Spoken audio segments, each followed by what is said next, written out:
안녕하세요. 오늘은 제가 두 아이를 영어 유치원에 4년 동안 보내면서 느꼈던 점에 대해 얘기해 보려고 해요. 참고로 저는 첫째는 6살에, 둘째는 5살에 영유를 보냈고 세 군데의 영어 유치원을 경험해 보았어요.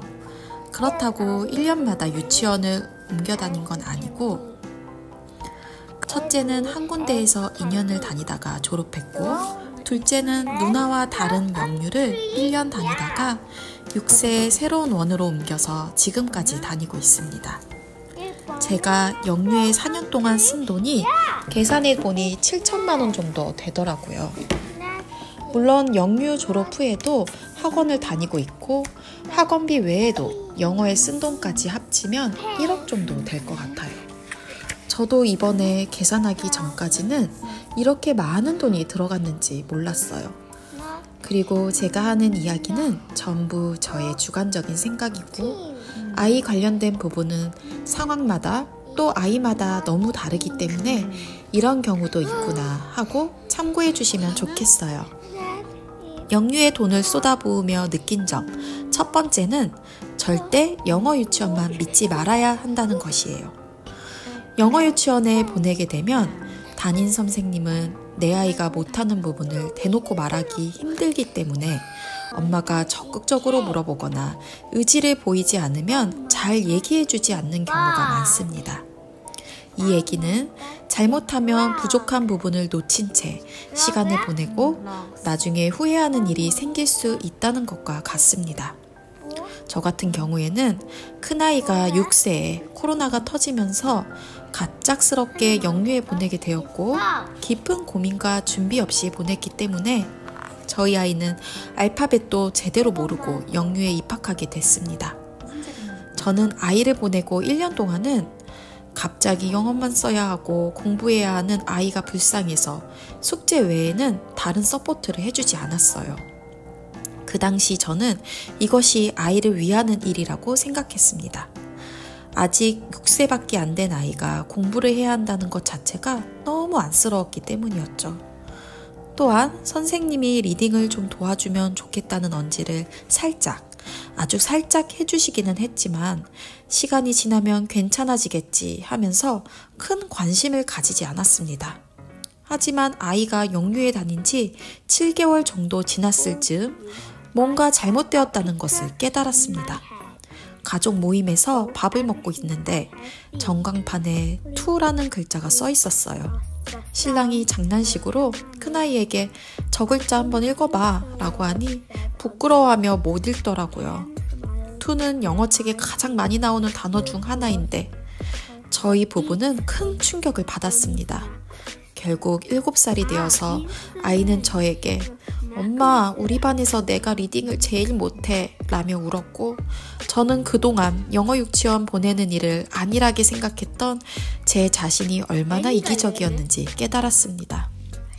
저는 아이에게 편안한 마음으로 영어를 접하라고 하면서 영유에 보냈지만 영유 안에서 수업에 참여해야 하고 실력으로 평가받는 사회라는 것을 간과했던 것입니다. 그리고 아이는 그 속에서 수없이 자존감이 낮아지고 무기력감을 느꼈던 것 같습니다. 그래서 저와 아이는 7세 1년간 다른 아이들과의 간극을 극복하기 위해 더 많은 노력을 해야만 했고 어찌 보면 영어를 즐기지 못하고 짧은 시간 앞만 보고 달리게 됩니다.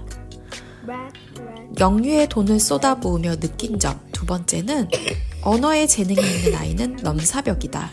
단언하는 게 아닌가 하고 생각하실 수 있지만 저 같은 경우에는 이걸 인정하고 나니 내 아이를 제대로 보게 되었고 과도한 기대로 아이를 힘들게 하지 않을 수 있었습니다.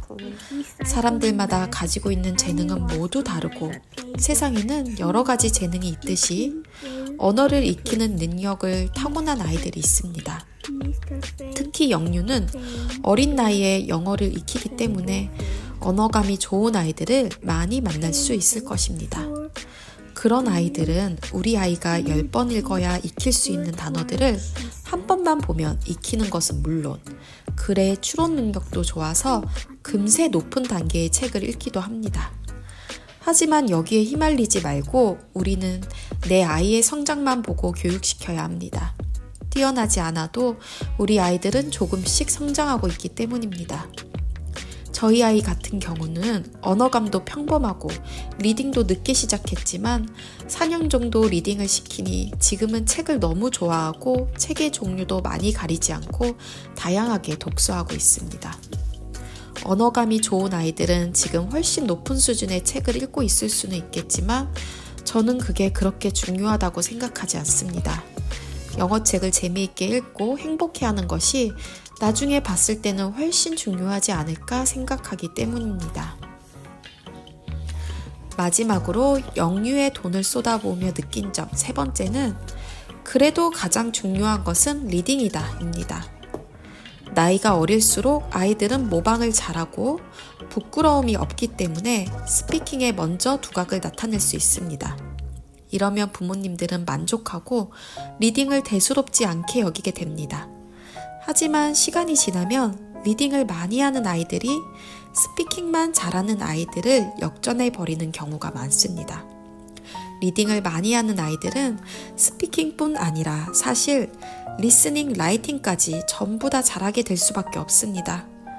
리딩을 통해 수백 번 익힌 문장과 어휘들을 사용해야 스피킹도 수준 높게 할 수 있고 라이팅도 많이 보던 문장을 따라 쓰며 발전하기 쉽기 때문입니다. 리스닝은 또 다른 노력이 필요하지만 이 또한 리딩이 뒷받침되어야 쉽게 올라갑니다. 사실 영어 유치원을 졸업하면 영어 노출 시간이 상대적으로 많이 줄어드는데 스피킹과 리스닝은 급속도로 실력이 퇴화되는 느낌이지만 리딩은 집에서 꾸준히 읽히기만 해주면 계속 성장할 수 있는 영역이라고 생각됩니다.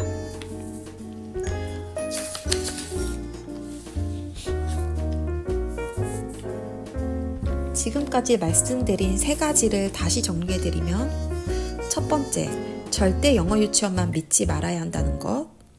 두 번째, 언어에 재능이 있는 아이는 넘사벽이라는 것. 세 번째, 그래도 가장 중요한 것은 리딩이라는 것입니다.